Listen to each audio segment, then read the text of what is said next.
Bienvenidos una vez más a Conversando con Dios. Hoy tenemos un tema muy interesante y es que está hablando de un tema de que a veces podemos pensar de que es un poco injusto, porque eh, eh, ¿cómo tú te sientes cuando sacrificas algo de que a ti te gusta? Algo de que es de sumo valor para ti. Y yo creo que nadie se sentiría bien. Y yo creo que este tema nos va a estar enseñando lecciones importantes porque nos va a estar hablando de entendiendo el sacrificio. Quédate con nosotros en Conversando con Dios. Las palabras de esta profecía, y dichosos los que la oyen y hacen caso de lo que está escrito en ella, porque el tiempo está cerca.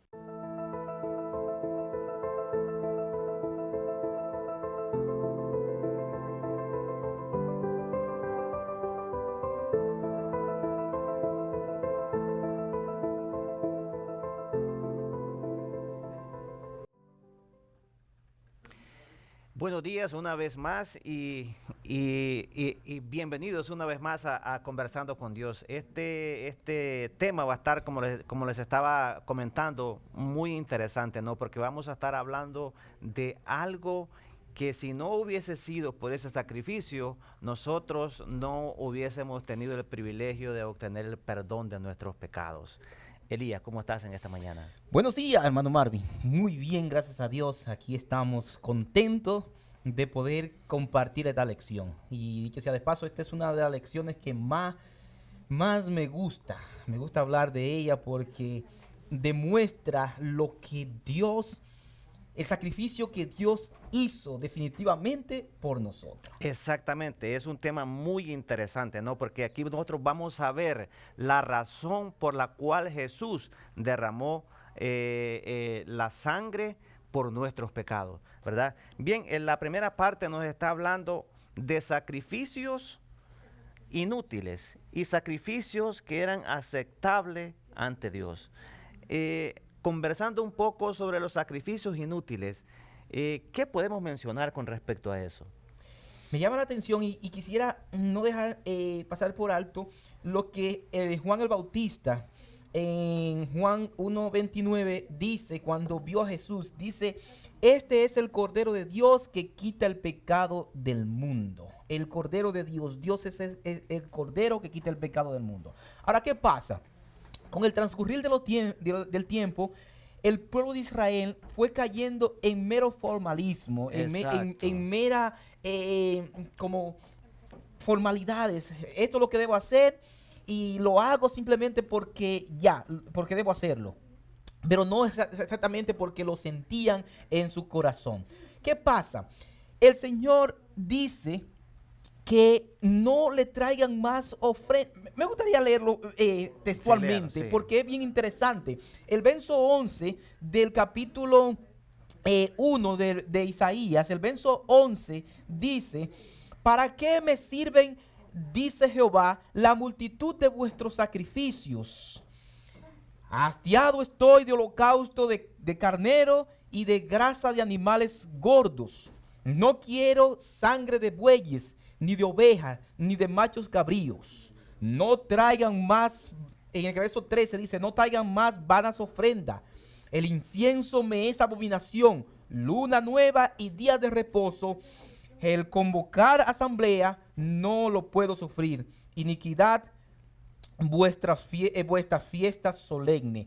¿Qué pasa? ¿Por qué Dios en este momento dice que no le traigan más sacrificio? ¿Por qué habla de más día de reposo? Eso es interesante. En el verso 4, ahí está la respuesta.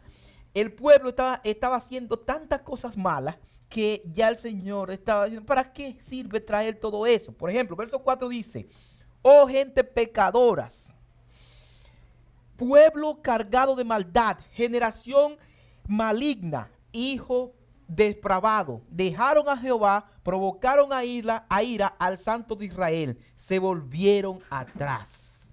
¿Qué pasa aquí? Ahí está la respuesta.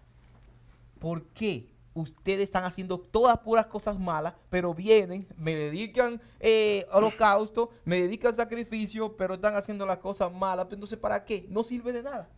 Exacto, ¿no? Y podemos ver también ahí que la actitud de ellos era diferente, ¿no? A veces no basta venir a la iglesia todos los días, a veces no basta venir y ser fiel a Dios con lo que nos pide, a veces no basta estar sábado a sábado en la iglesia, sino que dice que depende de la actitud. ¿Cómo está mi relación con Dios? Así es. Entonces Dios ve, dice, cuando nosotros cumplimos únicamente por cumplir reglamentos, dice que esos sacrificios son ¿qué? Abominación. Abominaciones. Incluso, hermano, mire lo importante. Isaías capítulo 56, versos 6 y 7 dice: y a los hijos de los extranjeros que sigan a Jehová para servirle. ¿Para qué? Para servirle. Y que amen el nombre de Jehová para ser su siervo. A todos los que guarden el día de reposo para no profanarlo. Y abracen mi pacto, yo lo llevaré a mi santo monte y lo recrearé en mi casa de oración. Sus holocaustos y sus sacrificios serán aceptos sobre mi altar, porque mi casa será llamada casa de oración para todas las naciones. O sea, te está diciendo aquí, señores, si ustedes hacen eso, si ustedes me buscan a mí de corazón, si ustedes buscan por lo que yo soy, no por lo que quieren que yo haga por ustedes, entonces mi casa será casa de oración. Yo aceptaré su sacrificio, aceptaré su día de reposo. Eso es lo que el Señor quiere con ustedes. Eso es lo que el Señor quiere enseñarnos a nosotros. Que nosotros debemos buscarlo no por puras formalidades. Exacto, es muy interesante, ¿no? Que entendamos esto. Más adelante, hablando también del sacrificio, ¿no? Ahora, ¿cuál es el sacrificio que le agrada al Señor? ¿Qué es lo que Dios nos pide a nosotros? ¿De qué clase de sacrificio Dios nos está hablando? Hermano, es muy importante porque los sacrificios del ser humano, o sea, los sacrificios que se hacían de los corderitos y todo eso, no tenían ningún valor. Imagínense, sacrificar un toro, un carnerito, todo eso era pura sangre, pura cosa fea. Incluso la gente lo ha calificado hasta de cruel, porque en sí no tenía ningún beneficio. Ahora, ¿qué buscaba Dios con esto?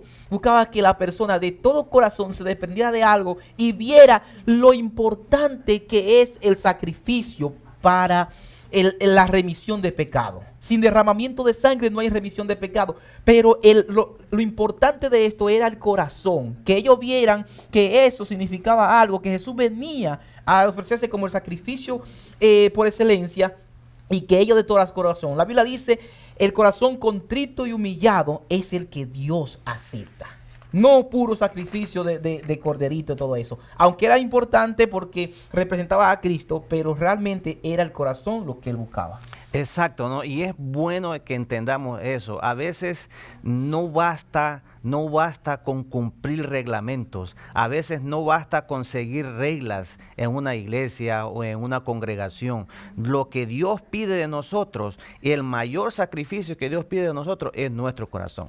Y por eso Dios le habla de esa manera a esta gente. ¿Por qué? Porque ellos eran fieles cumpliendo reglas, cumpliendo requisitos que ellos tenían, ¿no?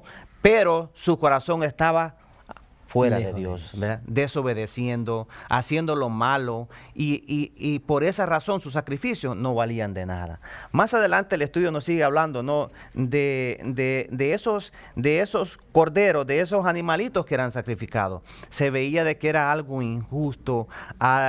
¿Cómo tú ves sacrificando un animalito que ha estado contigo por años? Se dice que en ese tiempo los animalitos los querían, los protegían, pero más sin embargo dice que tenían que hacer ese sacrificio y se veía como injusto lo que se estaba haciendo.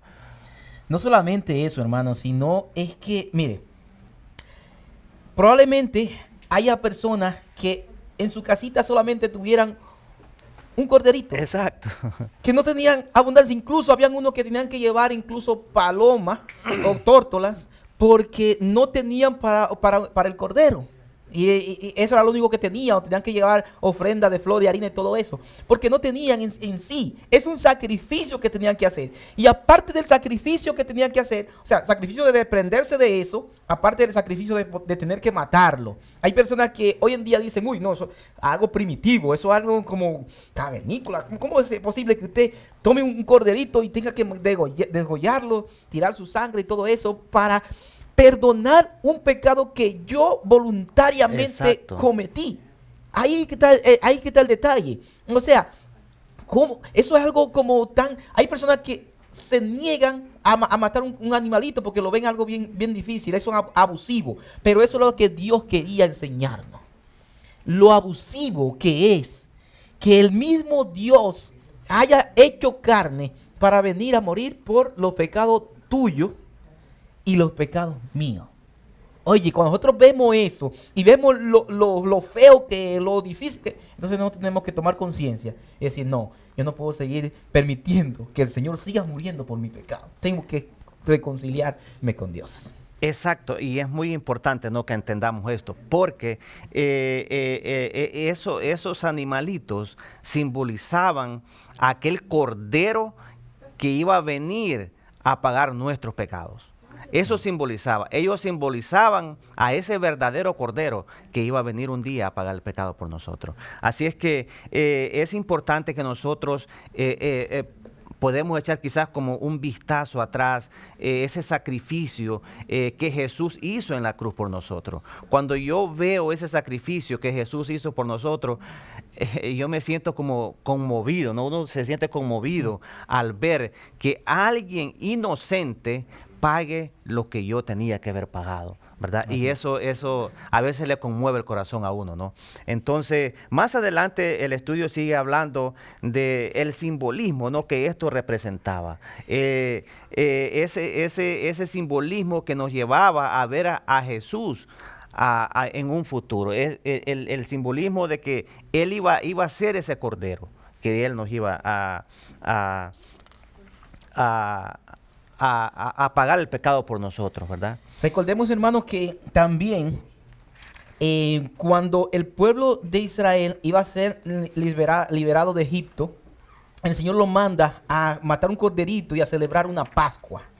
Ese corderito representaba el sacrificio de Jesús en la cruz del Calvario. Claro, todos los sacrificios. Ahora, el cordero pascual, el cordero de la Pascua, era ese mismo corderito que se sacrificó, iba a ser Cristo Jesús en la Pascua. Por eso fue cuando él celebró la última cena, la cena pascual, con sus discípulos. Le dice, no volverán a comer este pan ni a beber esta sangre hasta que vuelvas a comerlo conmigo en el cielo. O sea, ese era el verdadero significado de Cristo. O sea, todo los sacrificios, por donde quiera que usted lo vea, te apuntan al sacrificio por excelencia.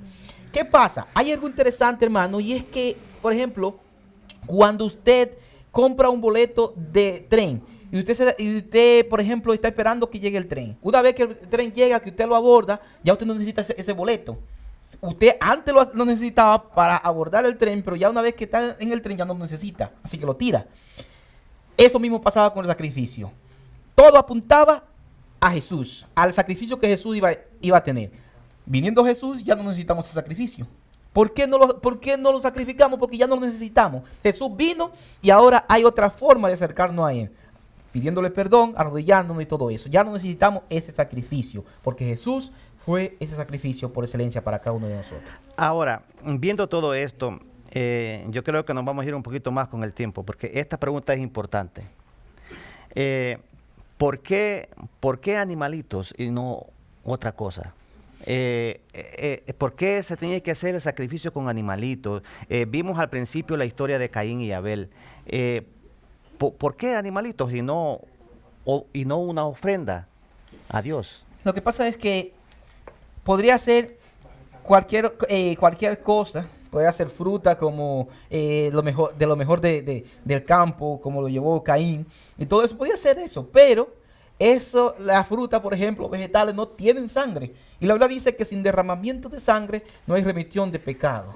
Eso no prefiguraba a Cristo, al derramamiento que Él iba a hacer en la cruz del Calvario. Ahora, el sacrificio de un corderito era porque esa sangre iba a apuntar a Cristo Jesús en la cruz del Calvario. Sencillamente eso, por eso era un corderito. Y no solamente cordero, puede ser un becerro, un macho cabrío, una palomita, pero era con sangre. Ahora, ¿qué pasa? Habían otros tipos de ofrendas. Acuérdense que también estaba la ofrenda de flor de harina, de aceite, todo eso. Pero esas ofrendas eran, sí, ofrendas.